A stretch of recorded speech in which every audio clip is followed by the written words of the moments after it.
probably a saw that I have done more work on than I think any other I've done for a customer. And it came in running. It's an 066. If you, yeah, it used to be a red light. The guy has put a new side cover and some other new stuff on it. You can tell it's got the later hump top and it's got a max flow. It is a super magnum hot saw, but the case was kind of rough. He didn't know anything about the piston or anything internally.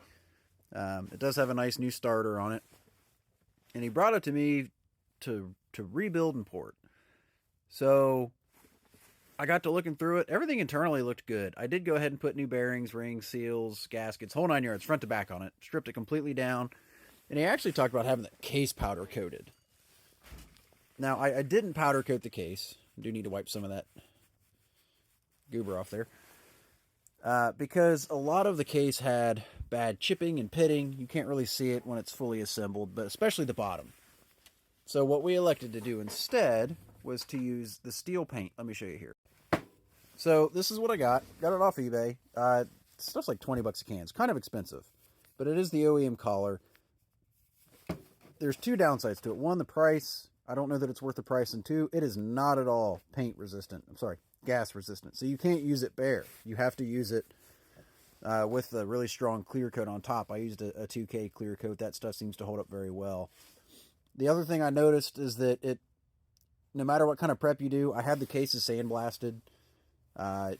It still is not a great paint. You can kind of see some spots here and there where it's already worn off just with assembly. So even though it's been on a towel ever since it was done, it's not the best paint. I'm not sure. I'm sure some paint and body guys will look at me and tell me what I did wrong or something. But this all got a pretty typical recipe. It's a base and band cut, some basic numbers in it, a dual port. I did a factory style outlet on this one. But it's a great running saw. It makes good power. It's got new mounts in it. There's very little on this thing that's not new. So here, I'll fire it up for you and let you take a listen. So all these red lights, they have every red light I've ever seen. It doesn't like to go to middle.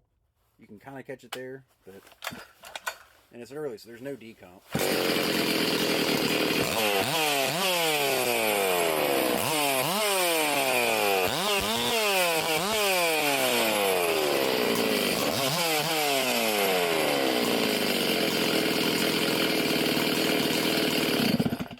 Does run very well. I'm happy with it. I think he's going to be real happy with it. I did my testing on a 32-inch full comp bar and some hard maple that I've got. And the only issue I had once I actually tested it was the clutch springs were worn out. You can see, shouldn't really be able to open that at all. I'm not that strong. So $15 worth of new springs, $5 worth of new springs, 10 bucks, whatever it was. And he's all set. He's good to go. So if you're interested in having a saw ported, you can see my content. You can see the stuff I do. Happy to answer any questions. We'll get you set up.